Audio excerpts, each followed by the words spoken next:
Rangers under pressure to splash $5 million to keep their star. Chris Sutton tears into the over-the-top derby reaction.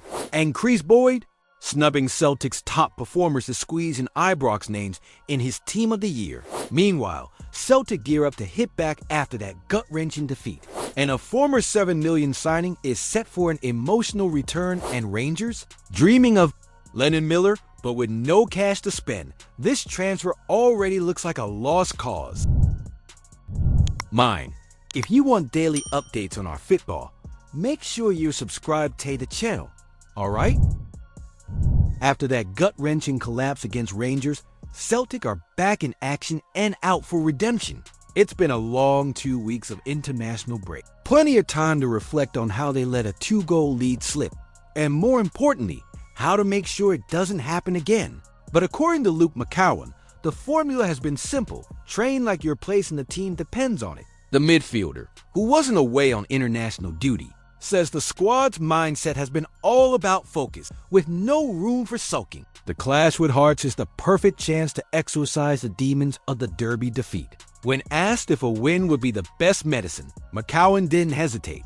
That's the best way to deal with any defeat, no matter who it's against. Well, the fans might agree, but they also know losing to your biggest rivals always stings that little bit more. Meanwhile, former Celtic defender Christopher Jullien, once a £7 million signing, is finally set for a comeback after yet another long injury nightmare. The Frenchman, who scored the winner in the 2019 League Cup final against Rangers, never quite recovered after crashing into the post in that infamous COVID-era match against Dundee United. Now 32 and playing for Montpellier, he'll return for the reserves this weekend, hoping to get back up to speed before the end of the League One season. What a story, eh? On one side, Celtic trying to shake off the hangover from a Derby Day disaster. On the other, a former club hero battling his own body to get back on the pitch. Scottish football never disappoints. Scott Arfield isn't messing about. If Rangers want to keep hold of Vaclav Cerny, they need to stump up the £5.5 million before Wolfsburg starts shopping him around to other clubs. And let's be honest, based on his numbers this season, 17 goals and 7 assists, he's one of the few bright spots in the campaign that's been, well, less than inspiring. Barry Ferguson has worked wonders with Cerny, turning him into a key attacking force. But now the big question is whether Rangers can actually afford to sign him permanently. One report says there's a buy option in place. Another says there isn't. Classic transfer window chaos. But Arfield isn't having any of it. He's urging Rangers to get the deal done before it's too late, arguing that quality wingers don't come cheap, and the club has paid the price before for cutting corners in that department. And he's got a point. Glasgow is a pressure cooker, and Cerny's already shown he can handle it. No need to gamble on another wide man who might adapt when there's one already thriving in blue.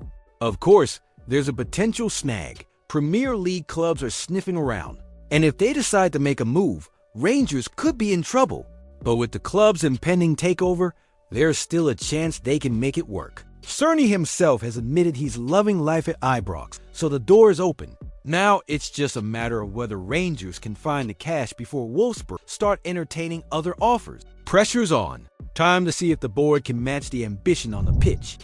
Chris Sutton isn't holding back again. The former Celtic striker has taken aim at what he calls a laughable overreaction to Rangers' recent resurgence under Barry Ferguson. And let's be honest, he's got a point. Yes, Rangers went to Parkhead and snatched a dramatic 3-2 win, their second straight Old Firm victory. Yes, Ferguson has managed to beat both Brendan Rodgers and Jose Mourinho in the space of a few weeks. But according to Sutton, the idea that Rangers are suddenly back is classic knee-jerk hysteria. He argues that at 2-2, Celtic still look the more likely winners, despite a poor first half, and that a single goal flipped the narrative entirely. Welcome to Glasgow, eh? But make no mistake, Ferguson has shaken things up. The Ibrox legend, who took over on an interim basis after Felipe Clement got the sack, has certainly done his case no harm when it comes to landing the permanent job.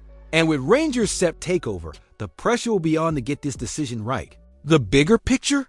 Celtic are still miles ahead in the league, 75 points to Rangers 60, so this isn't exactly a title race. But after years of dominance from the green half of Glasgow, the Ibrox faithful are clinging to any sign of hope. The problem is, hope alone won't bridge the gap. The 49ers Enterprises Consortium won't just need a strong manager. They'll need serious investment and smart decisions at every level of the club. For now, though, Ferguson has at least given Rangers fans something to cheer about. Whether it's a real turning point or just another false dawn, well, only time will tell. Lennon Miller to Rangers? Aye, that's looking about as likely as a sunny day in Glasgow in December. The Motherwell wonder kid is one of the hottest prospects in Scottish football. And with Celtic, Premier League clubs, and even European sides like Lions sniffing around, Rangers are well and truly at the back of the queue. The only way they can even think about getting involved, selling players, and somehow making space in a squad that already needs a serious rebuild. And let's be real, Celtic's financial muscle right now is miles ahead. Champions League cash, domestic dominance, and a stable squad mean they can afford to splash £8 million on Miller if they really want him. Rangers? They're still dealing with the fallout of a £14 million summer spend that hasn't exactly closed the gap. And with the 49ers Enterprises takeover looming, their to-do list is about a mile long. New board members, new manager decisions, sorting out player contracts. It's a massive rebuild on and off the pitch. For Rangers, keeping hold of Vaclav Cerny, probably their best player this season, is the bigger priority right now. By the time they get their house in order, Miller will likely be long gone. It's not impossible, but unless some serious money comes in, this transfer rumor feels more like wishful thinking than a real possibility. Kris Boyd and his Team of the Year picks always good for a laugh, eh? This time, the former Rangers striker has conveniently forgotten about two of Celtic's top performers, Nicolas Kuhn and Arne Engels, in favor of squeezing in a couple of Ibrox names instead. Now, don't get me wrong, Vaclav Cerny has been excellent, and Nico Raskin is a solid player, but leaving out Kuhn and Engels? That's some serious recency bias. Let's break it down. Kuhn has 18 goals and 13 assists this season, while Engels has 10 goals and 12 assists from midfield. Compare that to Cerny's 17 goals and 7 assists, or Raskin's 2 goals and 6 assists, and well, you see the issue. Boyd's reasoning? Kuhn's form is dipped, and Engels hasn't justified his £11 million price tag yet. Fair enough, but if we're dropping players for a few quiet weeks, half the Rangers squad will be watching from the stand. And let's not pretend Cerny's numbers haven't been padded by a couple of purple patches in an otherwise inconsistent Rangers season. But perhaps the best part of Boyd's column is how he twists himself into knots. Rangers could end the season having beaten Celtic 3 times, yet they're still miles behind in the table. It's almost like one-off derby wins don't define a full campaign. Funny that. Look, Rangers have found some form under Barry Ferguson, and Cerny has been a real bright spark. But Boyd leaving out two of the league's most consistent performers in favor of a bit of Ibrox cheerleading? Classic. Comment below what you think about the news. Don't forget to leave a like on the video to help me out. I post videos every day talking about our Scottish football, so if you're not subscribed, you're missing out on the latest news. See you soon.